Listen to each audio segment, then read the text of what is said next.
Hello and welcome. Good time zone, everybody.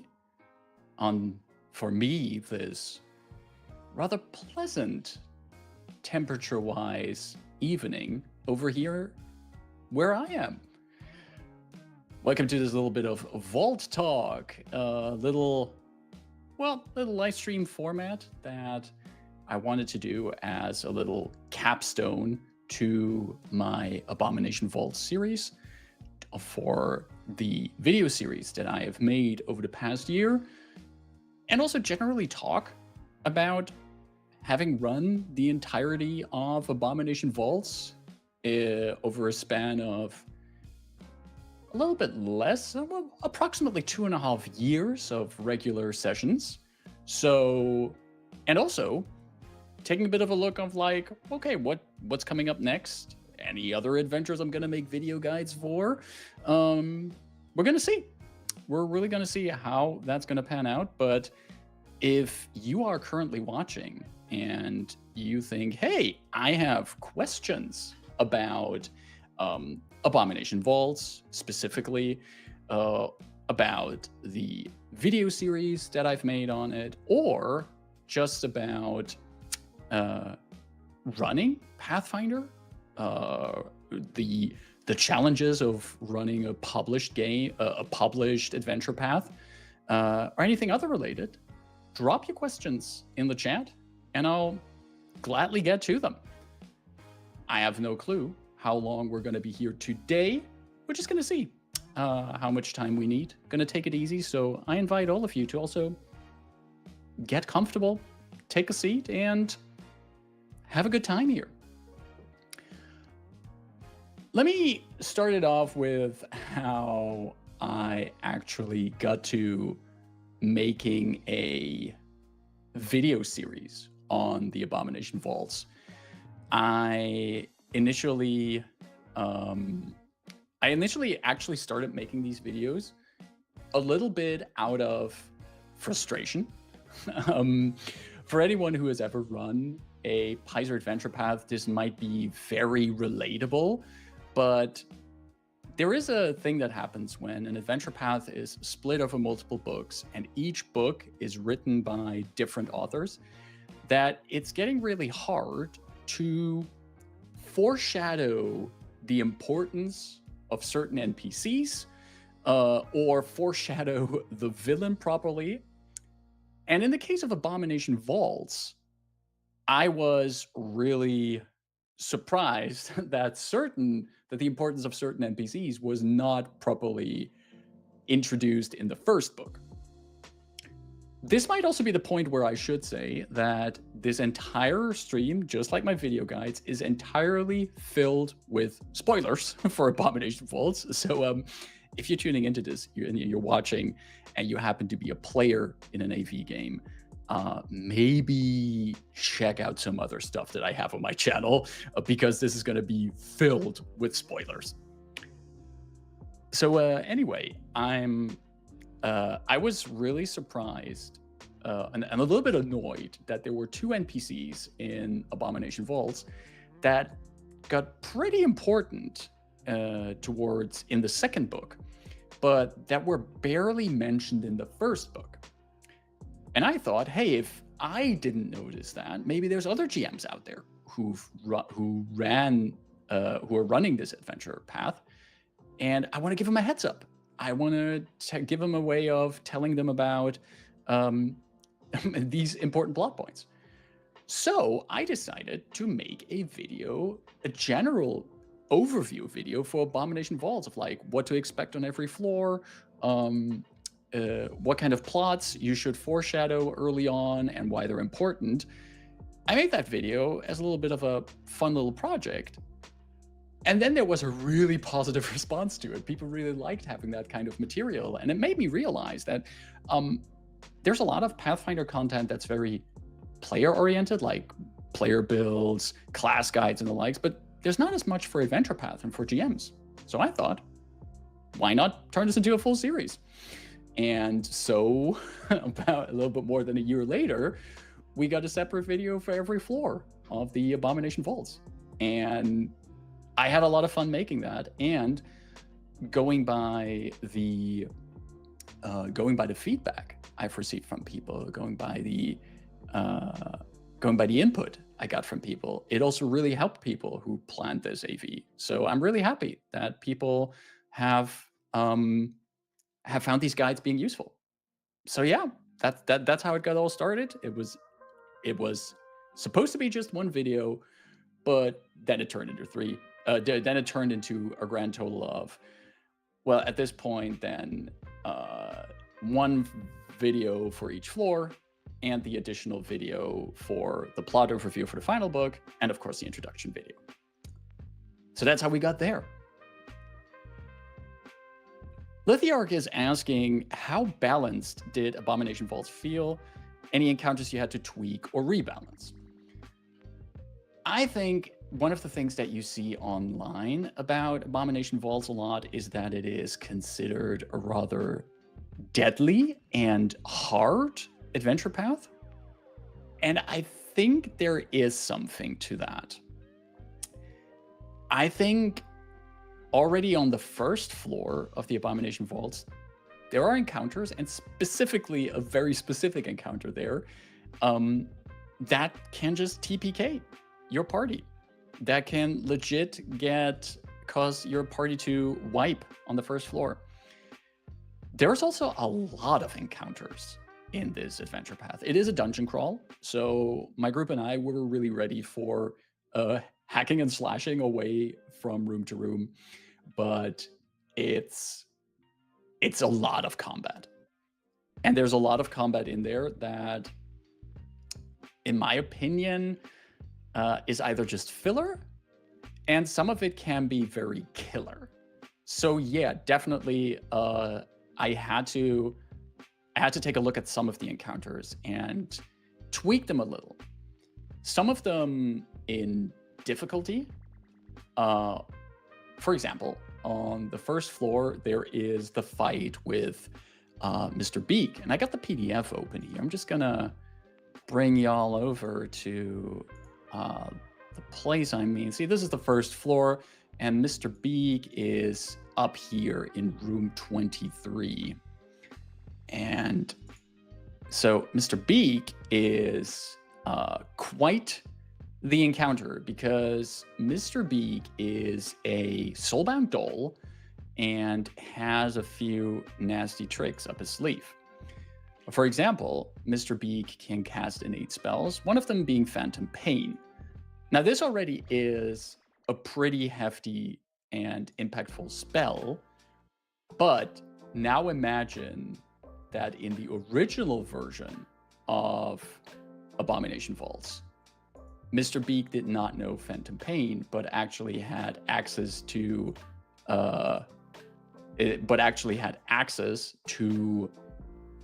Vampiric Touch, a spell with the death trait on it that could just outright kill a character. So that's one example of an encounter where I was like, this is hard. But I did also tweak some encounters in the sense of that I just straight up removed them. I think there's a few encounters in here that are very much filler that you can leave out. And there is also a few encounters that don't really feel like they make sense in the location they're put in and the way that they are presented in the adventure. The most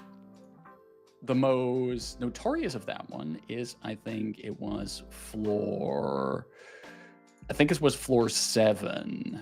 And in floor 7, that is encounter 6, the guard chamber. And the guard chamber has a bone devil named Iagian there. She is the Iagian is really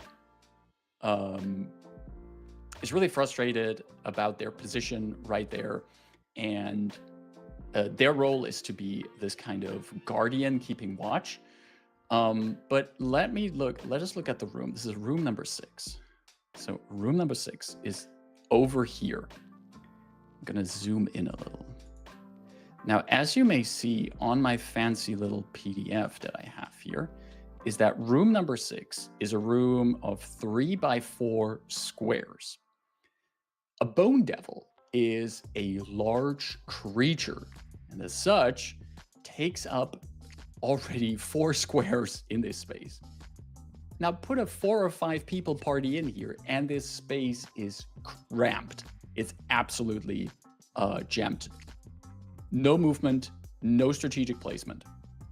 So I moved Iagian out of this room and had them instead be up in the hallway here, like wandering the hallway, engaging with the adventurers as they came down, and allowing them more mobility.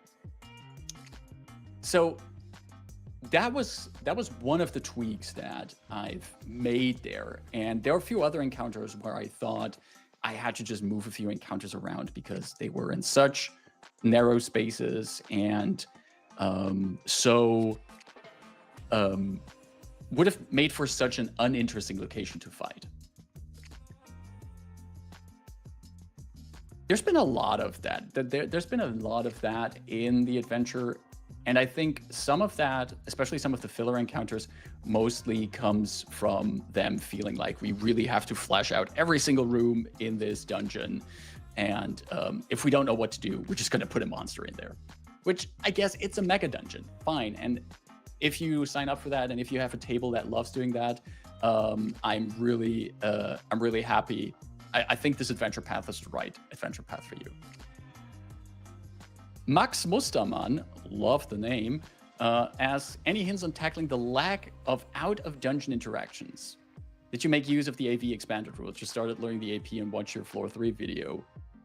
And also, first of all, thank you for providing the information. Good video so far. Thank you very much, Max. That is very much appreciated.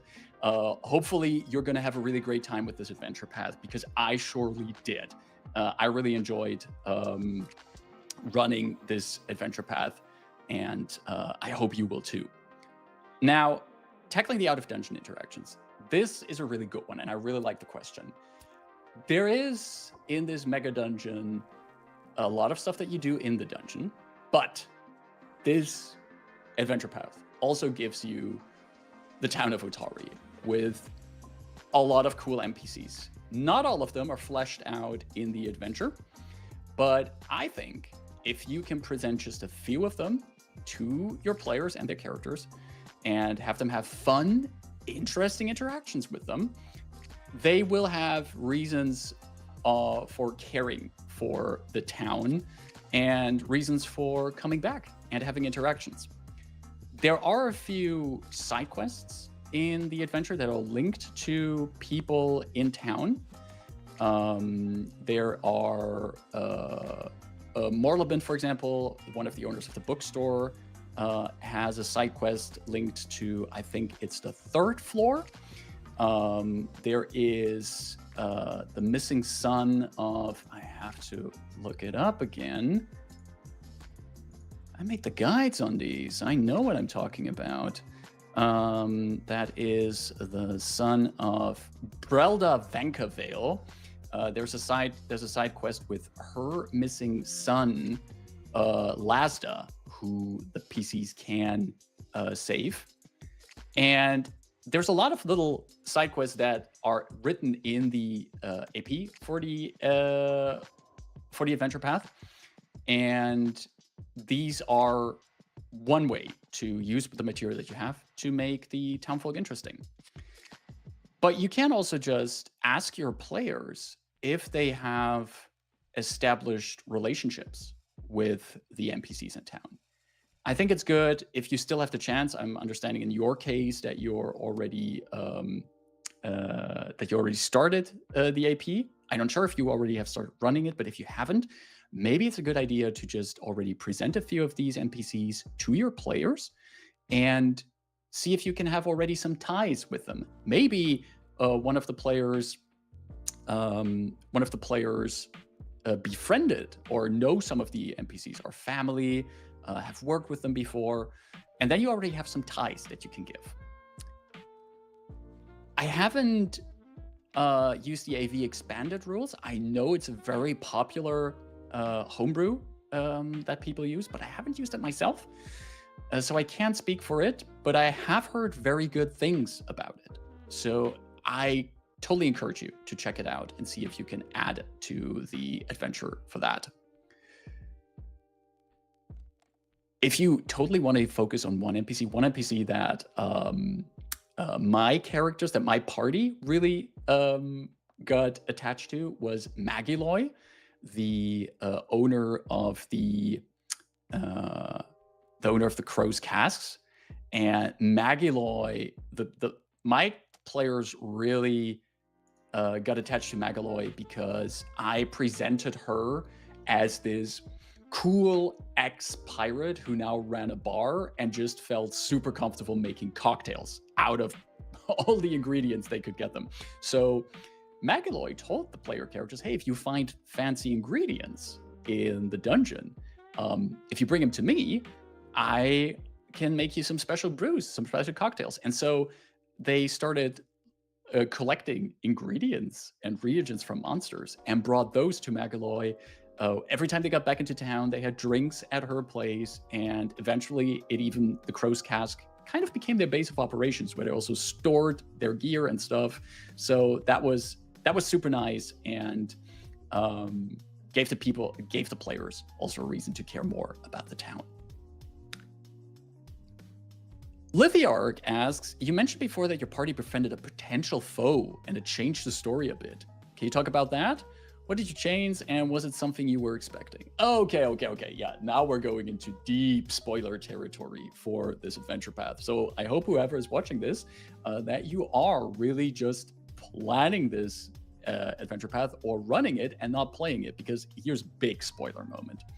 Let me look this up, because we need to look at our place called... I'm gonna use the magic of Control F to look up set NPC.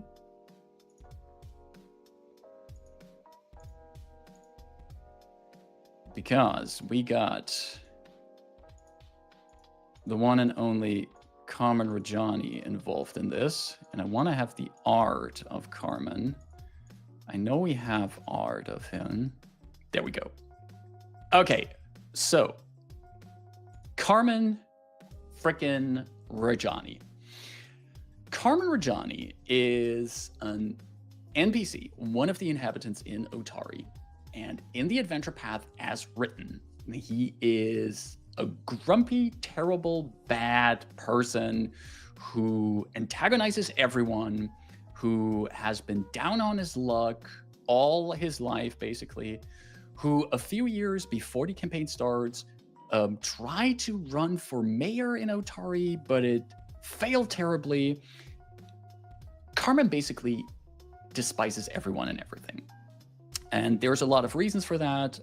He is the descendant of Vol Rajani, a member of the Rose Guard, the original adventuring party from 500 years ago, who fought Balcora Haravex, the BBEG of this campaign. But Carmen Rajani has nothing noble or heroic about him. He gambled away his fortunes. He's bitter, he's grumpy, he's vile. And the adventure as written will have him step into the adventure at two different points. One point is towards the end of the first book, as the player characters need to advance deeper down. They need the relics of the Rose Guard, magical objects of the members of the Rose Guard, to break a barrier. And one of these objects is the Cooperative Blade, which is Vol Rajani's sword that is stored in the Dawnflower Library in Otari. That sword used to belong to Carmen Rajani, but he lost it, and it got into the hands of Osef Menemes, the mayor of the town. Carmen is still very annoyed about that, and at the point when the player characters need to gather these objects, they hear that the Cooperative Blade got stolen, and they can track it to Carmen Rajani, who stole it and is now trying to get out of Otari with it. as written, there's a showdown with Carmen Rajani. They have a chance to either let him go or bring him to justice, but they can get the corruptive blade. Later on, way later on in the adventure path, towards the end of the second book, Carmen Rajani comes up again because there is a devil called Uravian who wants the soul of a Rajani and happens to know that Carmen Rajani is still around. Then the player characters can get to make a choice. Are they going to help a devil get the soul of a very terrible, annoying person, but still a person, or fight the devil? The thing is that the Adventures Written assumes that the player characters will dislike Carmen Rajani, that they think he's a grump, he's terrible, he's mean to everyone, that they might even get the idea that the reason that all these bad things happen to him is because he made terrible decisions. And in a way, that's true. He gambled away a lot of his fortune, he lost a lot of the riches of his family, and there might be players who can really see or think that a guy like that, he had all this stuff coming for him, so we shouldn't feel sorry for him. But then you haven't met my players, and especially the player of my cleric, who heard all of this stuff about Carmen Rajani, who saw how he treated the people in town, but also how he got treated, and tried to actually reach out to Carmen, tried to make clear to him that, hey, you did some bad stuff, but people can also change. You can change. You don't have to stick around here in this place. You can start being a new person. You can try.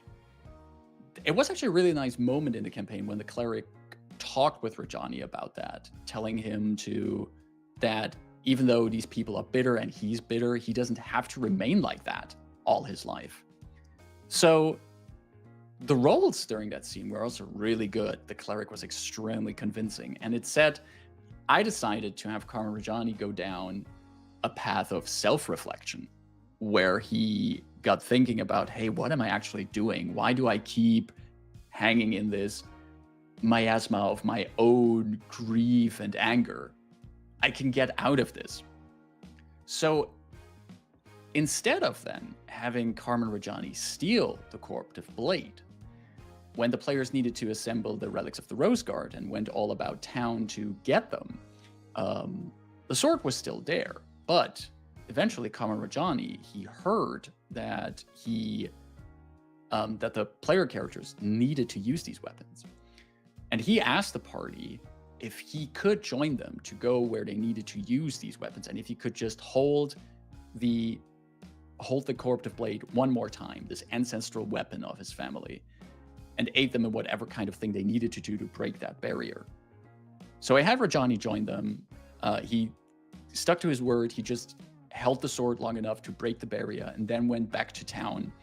And the party didn't really see him for a while. They eventually then found out that Carmen Rajani left Otari and went to the city of Absalom to start up a new life, see if he can try out new things, and become a better person.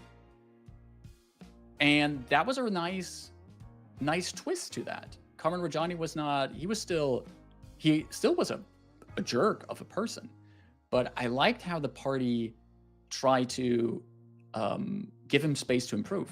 And I did not want to invalidate that by sticking to the book. And then way later on, when they got the deal from Uravian, when they were like, hey, I can have all my devils move away from the Abomination Vaults, make your life a lot easier. All you need to do is help me get Carmen Rajani. When they had to make that choice, the party was like super fast, just saying, no, we're not going to condemn a soul. We're not going to get this guy down to hell. We're going to fight you.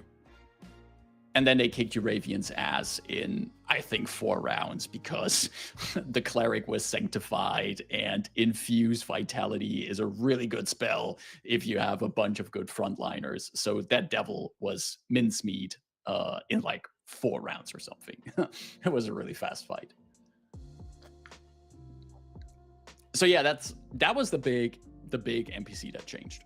I think I adjusted a few other NPCs, but none of them as big as Carmen Rajani. That's for sure. What was it like to run a published AP versus Homebrew?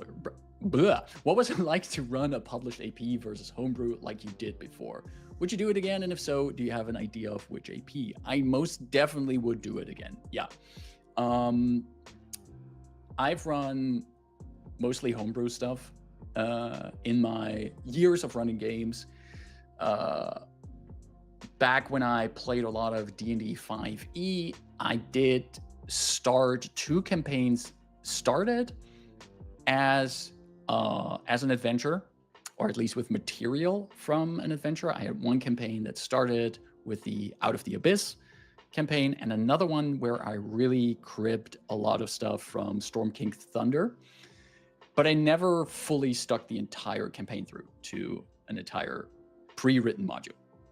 The reason that was a lot easier here with Abomination Vaults and a lot easier with a lot of Paizo adventurers is that I think there's, first of all, these adventures are generally very well written. I want that to be very clear. Even if I give like critique to these adventures, if I mention their shortcomings, in general, these adventures are written so well and so clearly that they are also just fun to run and prepare. So that's one of the reasons I would run them again, or run another AP. The other one is I mostly exclusively play online. I run through Foundry, and the premium Foundry modules of the Adventure Paths are so good, and it's just so great to have everything, maps, walls, lighting, music, all of that pre-set up. I could just sit down before a session, like prepare like whatever kind of combat encounters I needed to be aware of, and everything was already set up. I didn't have to. It saved me a lot of time, and the quality is peak. What it was like to run a published AP versus Homebrew. I think in Homebrew, when I run Homebrew, I have way more moments where I adapt the story much more from session to session, because my prep is more session to session, whereas with an adventure path or a pre-written module, I read like a chapter ahead, and because I now read what's going to happen, I know what the plot will be. But when I do Homebrew, I don't like write out, I don't write down what I'm planning for these sessions. I come up with them as I prep them. And so since I go more in Homebrew, I go more session by session in that prep, the future feels a bit more malleable, a little bit more adjustable. Whereas with an adventure path, I know where this train is going. I know where the railroad is. And not that I'm railroading the players. I'm nudging them. But in Homebrew, it feels more flexible, more dynamically and shifting. I enjoy both greatly. I definitely want to one day do like a Homebrew adventure still set in Golarion, because I think Golarion is a really cool, very kitchen sink fantasy setting though, but you can do a lot in Golarion. But I do want to run like my own made adventure in Golarion at some point. I have some ideas for that. I think at this point I also have a good understanding of how Golarion works as a setting, so I could make my own adventure in that. But I'm also really enthusiastic about running more APs. I'm currently reading the Myth Speaker, the very first book of Myth Speaker, which is one of the adventure paths I've been looking forward to for a while, because it also uses the mythic rules, which I think are really cool. I'm a big fan of powerful player characters. So, and that's Myth Speaker's first book. Looks really interesting. It's way less dungeon crawl. It's way less combat and more social and exploration activities. So that's one that I'm really interested in running. I would also at some point like to, if I ever have the time for it, to run like a full 6-book adventure paths. There's a few that go from level 1 to level 20. If I ever have the time to do that, I would love to run Bloodlords, which is set in the nation of Geb, and the player characters are all kind of like up-and-coming people in Geb's politics. I think that the nation of Geb is a very interesting place in Golarion, and I feel like Bloodlords is, from what I've seen and heard about it, a really interesting campaign as well to run. So that's definitely something I would love to run. Absolutely.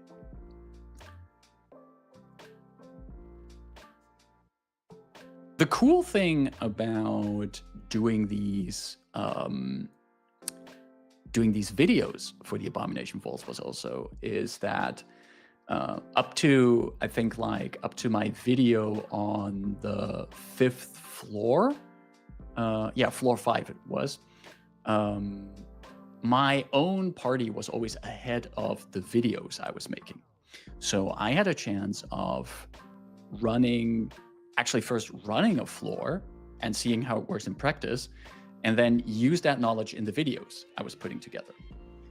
Later on, at a certain point, the videos did catch up with my party, which also caused me to slow down a little bit on making the videos, because I liked having that practical input of how does my party engage with this, and do I learn anything useful from that? Is there anything interesting that I can share in the video? But on the other hand, also rereading certain floors as I was making the video for them showed me that there was so much stuff still that my party did not engage with. And let me tell you, my party, my players were absolute map completionists. They went up and down the map through every nook and cranny, trying to get that 100% clear.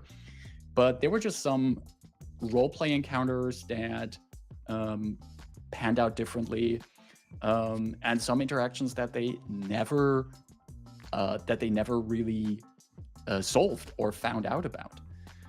There was an entire thing on the 5th floor. Is it the 4th or the 5th floor?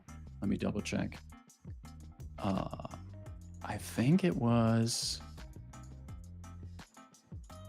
this. Is it the 6th floor? Man, it's the 6th floor where we have the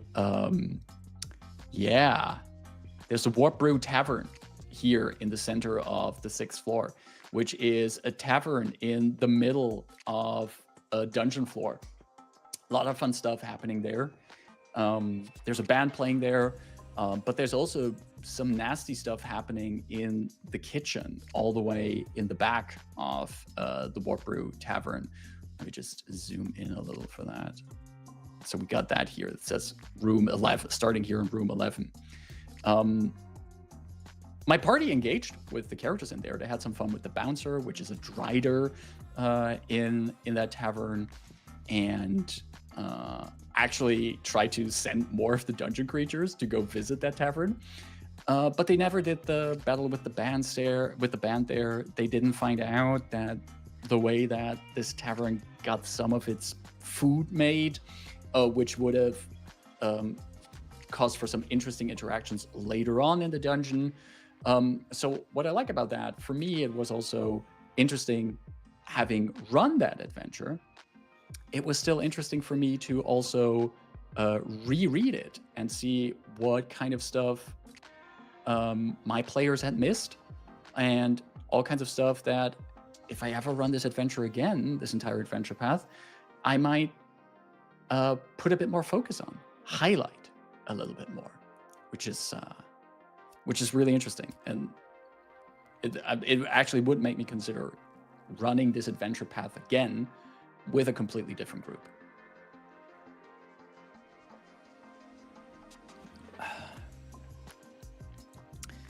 Gotta say, I just love yapping about running games. It's I just very much enjoyed this adventure path, and also running it. This was also for me not just my first pre-written adventure that I ran from beginning to end pre-written. but it was also my very first mega dungeon that I ran. And that was one of the reasons why I wanted to run it, because I've never done a mega dungeon before. And I really want to do another mega dungeon campaign at some point. I think Abomination Vaults isn't the full mega dungeon experience. I feel like the dungeon could be a bit more alive. I feel there could be more done with wandering groups of inhabitants. There could be more done with tables and roles for how certain factions might restock or reinforce if the adventurers leave the dungeon and later come back. But I like that every dungeon floor had kind of its own theme. Every dungeon floor felt like we're going downwards and there's something new happening here. There's another faction here. There's another challenge here. It's really interesting. So I think also if I would run another mega dungeon, maybe if I would ever run Abomination Vaults again, I would try to look at like, okay, what kind of ways does the adventure not include to keep this dungeon alive, to make this dungeon feel alive, and what can I add with a little bit of homebrew? One section of the dungeon where I thought that the dungeon did a really good job at feeling alive was the entire section, the entire combination of chapter 6 and of floor 6 and floor 7, because floor 6 and floor 7 have this rivalry, this tension between the flesh warpers on floor 6 and the devils on floor 7. And there's a little bit of some of the devils scout ahead coming up from floor 7 to see what the flesh warpers are doing. The flesh warpers keep an eye on the adventuring party, but they also need to keep their guard up on the devils. And that's a faction dynamic that if the player characters learn about it, they can exploit it. They can see if they maybe can pit these two factions against each other. Maybe some more devious parties could even consider like, hey, let's work together with the devils and see what we can, if they want to ally with us against the flesh warpers. So I think there the adventure did a really good job at showing like there's two different factions. Here's how they interact with each other.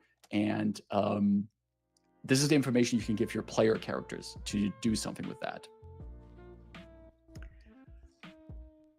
The Apfelschorle is delicious, Lithiarch. Thank you very much for asking. For you, were there any lessons you learned from Abomination Vaults that you'd carry with you as you continue to GM? I think most of the stuff that I learned in this campaign was very Pathfinder-related stuff. Since this campaign is very combat focused, I learned a lot about running combat in Pathfinder, really understanding a little bit how encounter difficulties work, how to utilize the strong suits of different monsters that the player characters might fight, all that kind of stuff. So I think there's mostly, I got a lot of mechanical knowledge for Pathfinder from this, running this and seeing the system in action so much. Which is also to mention that this adventure path is really only something for groups that enjoy a lot of combat, because boy howdy is there a lot of combat in this adventure path. I do think a little bit more general thing, and this kind of applies to if I ever want to do another mega dungeon, is I liked that there was a town nearby the dungeon the party was exploring, and that the party had a way, could always get back to the town to rest, restock, but also interact with the NPCs. Earlier today in the stream, there was a question of how to tackle the lack of out-of-dungeon interactions. And I think having a town, having some kind of settlement nearby where the PCs can slowly interact more and more often with certain NPCs and grow fond of them, or have their own rivalries with them, or work with them, etc., is one way to make players also look forward to the to going back to town, to really make a connection with people there. And I think that's the thing that if I ever do a mega dungeon again, I'm going to make sure there's a town filled with NPCs nearby that the player characters can be linked to from the very start of the campaign and actually feel like they have a base of operations outside of the dungeon. Because you don't want to sleep every time in a dungeon. Sleeping in a dungeon is dangerous up to a certain point in Abomination Vaults. Daniel says, want to thank you for your previous videos. Thank you. You're welcome, Daniel. Thank you for coming by. I enjoy making them a lot, and I am happy people found them useful. And I hope that anyone who is going to run the Abomination Vaults will also find them very useful. I mentioned earlier in the stream, all these videos started because I felt like I was surprised by certain plot twists and certain interactions in the adventure that I didn't know about when running it. So I wanted to create something that makes future other GMs aware of what they can expect when running the adventure. So I really hope that people find these videos useful. Lydia says, only tangentially related, but Starfinder 2E just got announced. Any plans to play or GM? Oh, I really want to do Starfinder. I never got into Starfinder First Edition because it was too much like Pathfinder First Edition, and I just could never get into that. But from what I've seen from Starfinder 2E, it looks really good. And it is, to oversimplify it, it's Pathfinder 2E, but in space. So I think it would be very easy to get into. I also like what I've seen of the lore of Starfinder. It looks really interesting. It's this space fantasy setting. Really something that I think I would enjoy. I'm currently just giving it a bit more time to see what kind of adventures will also be released for it. And I also want to first get a little bit more done in Pathfinder, because there's still a lot of cool stuff that I want to run in that. But Starfinder is definitely on the list. And if in the meantime, anyone comes up to me and says like, hey, I have a spot at a table for a Starfinder game, well, perhaps I can see if I can fit it into my calendar. Alrighty, I'm gonna take one more sip from my delicious Apfelschorle.